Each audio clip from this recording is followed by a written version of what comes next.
Enquanto os lucros das operadoras de planos de saúde mais que dobraram no Brasil, o consumidor segue apertando o cinto, para manter o acesso a um serviço que é essencial. Segundo a Agência Nacional de Saúde Suplementar, os lucros do setor passaram de 3 bilhões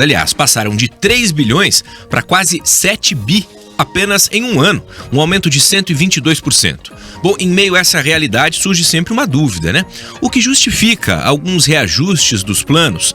Para esclarecer esse tema que impacta diretamente o bolso das famílias paranaenses e brasileiras, a gente recebe aqui no estúdio Vanderlei Machado, que é consultor e especialista também do setor. Vanderlei, bom dia, bem-vindo ao Pan News. Bom dia, que alegria estar aqui com vocês. Vamos lá. Bom, é previsto em contrato e é importante que se diga há uma distinção entre eu trabalho na empresa, eu tenho o plano corporativo, eu tenho um plano individual ou eu tenho o plano da minha empresa. A depender sempre no aniversário do contrato, há essa previsão ou possibilidade de reajuste, sempre por um índice ou acaba variando esse índice? São dúvidas comuns, que o pessoal tem. Certeza, são dúvidas bem comuns, E depende muito mesmo da contratação, do segmento de contratação que o cliente teve. Então, se o cliente é um cliente que contrata o plano particular, seja planos individuais, planos familiares, contrata diretamente com a operadora, aí o índice, a ANS estabelece anualmente, inclusive nós estamos aí para receber o índice anual da ANS, que é um teto que a ANS estabelece para todas as operadoras que comercializam planos individuais, que tem clientes com planos individuais na sua carteira, é um teto, Por exemplo, o teto neste momento, que foi indicado o ano passado, que está valendo ainda até que seja divulgado o novo, é 6,91%. Então, à medida que o contrato do cliente faz o aniversário naquele mês, ele recebe o reajuste. A maioria das operadoras acabam seguindo o teto da ANS. E dos demais planos, por exemplo, empresarial, alguma coisa assim, daí a regra muda? A regra muda, Então, os planos porte 1, que são planos conhecidos na nossa regra técnica, que são os planos até 29 vidas, nós conhecemos como os planos PMS, E esses planos, normalmente, as operadoras, elas, por uma orientação da própria ANS, ela faz o agrupamento da sua carteira de clientes, que são clientes empresariais porte 1, até 29 vidas. E ela estabelece o índice de reajuste para essa carteira toda que ela tem. Então, por exemplo, a operadora A, ela estabelece para sua carteira de clientes porte 1 o índice de 20% de reajuste. O ano passado, o índice varia muito entre uma operadora e outra, variou, a operadora que fez o menor reajuste teve 11% de reajuste anual, mas teve operadoras que chegaram a atingir 22% na sua carteira de clientes porte 1, E tem aí o porte 2, que são clientes a partir de 30 vidas, E aí muda bastante, porque mudam as regras, inclusive, de comercialização estabelecida pela lei, que a partir de 30 vidas, a empresa que contrata, ela até nem tem mais regime de carência, Já entra com toda a cobertura disponível. Então, por isso que também a regra de reajuste é outra. Aí sim, é por cada CNPJ negociado. É interessante. E no caso dos 22%, bom, a depender do tamanho da empresa ou a forma, como você absorve esse aumento, é aí que acaba gerando um medo ou uma surpresa muito grande por parte de alguns clientes que durante o primeiro ano está tudo certo. Vem o reajuste e fala: puxa vida, mas ficou caro. E aí aquelas cláusulas, pode trocar, portabilidade, não, quero cancelar, não quero mais, está muito caro. Como é que isso tem funcionado e como vocês que estão nessa ponta ali atuando diretamente, têm observado esse comportamento do mercado? Acaba se tornando muito comum o fato de um cliente fechar um plano. Bom, passa o primeiro ano, tudo certo, tem cobertura, tem até ou não a participação, paga. Agora, quando tem um reajuste, ele vai lá bater na porta do corretor, do consultor e fala assim: não, tá pesado demais. Como é que vocês têm observado isso? Isso acontece, né? Já acontece antes do primeiro ano, porque normalmente o cliente recebe o índice que ele vai ser reajustado com 30 dias antes, né? Então, ele já procura o corretor. Quando ele recebe um reajuste, que ele entende que é um reajuste até extorsivo, ele já busca o corretor, já vai ver as alternativas que tem no mercado, né? A maioria dos contratos são contratos de 1 ano, né? Agora as operadoras já têm contratos de 2 anos, também 24 meses, né? Tem as regras para isso. Se cancela antes do prazo, tem as multas contratuais, mas aí depende. O cliente ele faz a conta, né? Às vezes vale a pena pagar uma multa e mudar o plano, porque o reajuste, se o cliente recebe um reajuste aí de 20% numa PME, porte 1, como eu falei, ele vai analisar para quanto vai o plano dele, né? No porte 1, normalmente, né, como todo mundo recebe o mesmo reajuste, acontece do cliente muitas vezes continuar no plano, absorver, né? Depende muito da tabela que ele contratou o plano, porque o percentual vai ser em cima da tabela que ele está pagando. E a tabela de comercialização, na hora da comercialização, as operadoras também hoje estão fazendo algumas campanhas de vendas, né? Por exemplo, tem operadora no mercado atualmente que está dando desconto na tabela de venda. Então, existe a tabela do produto, do porte 1, e tem operador que está dando 10% de desconto hoje na tabela. Se ele recebe um reajuste daqui a 1 ano de 18% por aí, ou seja, ele na verdade já foi beneficiado com 10% lá atrás. A operadora vai lembrar o cliente disso, tá? Tá bom? Então é uma negociação. Agora, nas empresas porte 2, aí a coisa já há uma negociação forte mesmo entre a operadora e o CNPJ. Muda bastante, né? Muda. Inclusive, você que está nos acompanhando, a gente está conversando com o Vanderlei Machado, falando sobre essa questão dos planos de saúde, né? Até para entender de que maneira funciona o cálculo, essa questão do que a cada ano acaba acontecendo.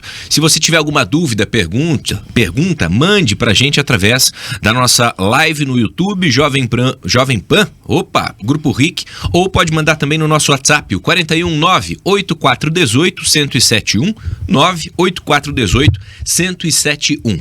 Vanderlei, de que maneira entender como funciona a composição do cálculo desses reajustes? E é interessante, né? No caso do individual, bom, há um teto, muitas vezes as operadoras seguem ali esse teto, como você explicou. Agora, quando não tem, ou a depender do tamanho, né, da empresa, vai ser com base no critério de utilização. E não só também, o plano individual também, né? Essa questão da utilização, do quanto aquela pessoa acaba se valendo do plano, e quanto mais se usa, bom, necessariamente mais pode se pagar. É mais ou menos nessa lógica ou não? Sim. Essa é uma questão, assim, ela é simples de explicar, mas bastante complexa de executar. Uhum. É bem difícil. Mas vou colocar de forma simples, né, para que o ouvinte entenda. Bom, o índice é o IPCA. Então, o primeiro índice de inflação que é calculado é o IPCA. Mas aí envolve também a inflação médica, que na nossa área é chamada, que nada mais é do que os custos médicos hospitalares, que aumentam bastante ao longo do ano. E à medida que vão chegando novos procedimentos, e hoje em dia tudo que chega é algo que é extremamente tecnológico, e sendo tecnológico muitas vezes depende de equipamentos que são importados, materiais, enfim, importados, e aí a gente já está falando de uma economia de uma forma geral, né? Porque muita coisa é comprada lá fora, importada, aí vem custo de dólar, enfim. Então, assim, o índice é o IPCA, os custos médicos hospitalares e, claro, a sinistralidade, que nada mais é do que a utilização da carteira ao longo do ano, né? Isso vale para a ANS, que estabelece esse teto para a pessoa física, como as operadoras fazem esses cálculos dentro da sua carteira para reajustar o porte 1 e também na negociação entre os CNPJs a partir de 30 vidas. Vanderlei, um outro aspecto importante da gente observar é a questão de que quando se precisa, ou de um serviço que normalmente custa mais, né? A questão do home care, ou a depender um outro tratamento, né? Que às vezes não há comprovação ou não está no rol de procedimentos, é a partir da negativa que muitas vezes essa relação entre a empresa, ela acaba sofrendo algumas ranhuras, né? Porque às vezes o próprio paciente ou a família se faz valer da justiça e em muitas situações para que aquele direito seja atendido, o direito do atendimento ou do serviço. Isso também é uma prática bastante comum. Como que vocês têm observado essa realidade que também está posta? A judicialização é uma realidade bastante dura que as operadoras estão sofrendo bastante com isso, né? Há o questionamento por parte dos clientes para se ter aquele atendimento, aquele procedimento coberto, né? E aí o cliente ele apela para uma busca judicial, né? E normalmente o judiciário ele favorece sempre o cliente. Ele favorece sempre o cliente e determina a cobertura. A operadora, ela acata essa determinação, mas depois ela chama o cliente para uma conversa, enfim, para uma negociação, né? Mas a priori, até dependendo da urgência, da necessidade daquele procedimento, que acontece muita judicialização em situações assim de alto risco da saúde e até a vida daquele paciente. Aí nesse caso o judiciário ele realmente ele autoriza e determina que a operadora libere aquele procedimento, mas não significa que a operadora não vá se defender e depois não vá chamar esse cliente para uma negociação. Já que você falou em negociação, hoje para quem não consegue pagar um plano de saúde, tem alguma alternativa? Né? É possível negociar? Falar, não tá encaixando, existem outras modalidades, como é que tem se comportado essa realidade? Tem, varia bastante, né? Porque muitas vezes se o cliente ele tem um plano de saúde, que eu particularmente chamo de um plano de saúde mais encorpado, que é aquele plano que ele tem livre escolha no atendimento da rede, hospitais com uma rede mais ampla, até uma abrangência nacional, e ele recebe um reajuste, ele pode estar negociando um plano regional com uma cobertura. O rol de cobertura é o mesmo. Isso vale para todas as operadoras, não importa se ela é uma operadora regional ou nacional. Mas se ele quiser diminuir um pouco a sua área de abrangência, de cobertura, a rede de atendimento, ele pode negociar quando vence no aniversário da proposta dele na própria operadora, ou ainda ele pode buscar o mercado. Aí é que ele busca o corretor. Essa questão tem um impacto direto no preço, né? Totalmente. O plano regional, nacional. Totalmente. Etc. Os planos de saúde analisam isso, porque se você amplia tua área de abrangência, né, para nacional, o risco da operadora em cobertura ele aumenta também, né? A rede de hospitais que você vai ter naquele produto também altera o preço. E a faixa etária do beneficiário, né? O beneficiário ele tem esse reajuste também que é importante dizer, sabe? A questão da faixa etária. Então, se eu tenho 43 anos e pulo para 44 anos, assim, eu ganho de aniversário um reajuste. Meu bolo de aniversário vem junto um reajuste no plano de saúde, infelizmente, tá? Então, a cada 4 anos, né, de 18 anos a 23 e depois a cada 4 anos, tem o reajuste por faixa etária. Esse reajuste aí pode acontecer ao longo do ano e ainda tem o reajuste anual que incide. Então, nesse ano que você faz aniversário, que se muda de faixa etária, você acaba recebendo 2 reajustes. É dolorido. Um aspecto importante, como é que está a questão, se de fato segue valendo, ou melhor, se passou a valer, a questão do cancelamento unilateral. Hoje os planos podem avisar o beneficiário, né, o cliente, de que estão rompendo aquele contrato, ou que não é mais interessante para a operadora seguir com aquele contrato, com aquele atendimento. Como é que está esse aspecto? Nos planos empresariais, sim. Nos planos particulares, pessoa física, né, contratados pelo CPF, o cliente perde seu plano se ele deixar inadimplente por mais de 60 dias. Aí ele perde e a operadora rompe o contrato com ele, né? Mas fora disso, não. A operadora ela não pode romper o contrato de um cliente pessoa física. Um aspecto importante que você comentou sobre essa questão da migração de planos mais completos para esses planos mais básicos. Bom, tem uma consequência disso, né? Não sei se é o aspecto da questão dessa não desassistência. Continua tendo uma assistência, mas não da forma como era. Claro, há a contrapartida financeira. Mas assim, eu vou dizer para você, a gente trabalha no nosso dia a dia com todas as operadoras de planos de saúde, tá? E todas elas têm seus diferenciais, porque o rol da ANS vale tanto para uma grande quanto para uma menor. Mas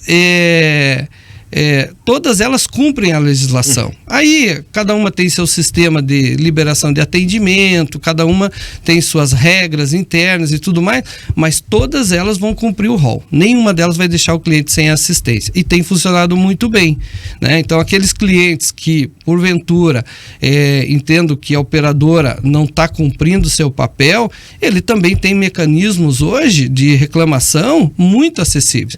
Com o celular na mão, ele não precisa sair do sofá da casa dele para ele abrir um chamado de reclamação na própria operadora. E se a instância da própria operadora não resolver internamente, ele tem outros meios para ele buscar também, e ele vai ser atendido em 72 horas. Wanderley, para já caminhar para o final da nossa entrevista, muito tem se falado sobre essa questão de inteligência artificial, tecnologia. Você mesmo acabou de falar sobre esse aspecto do telefone.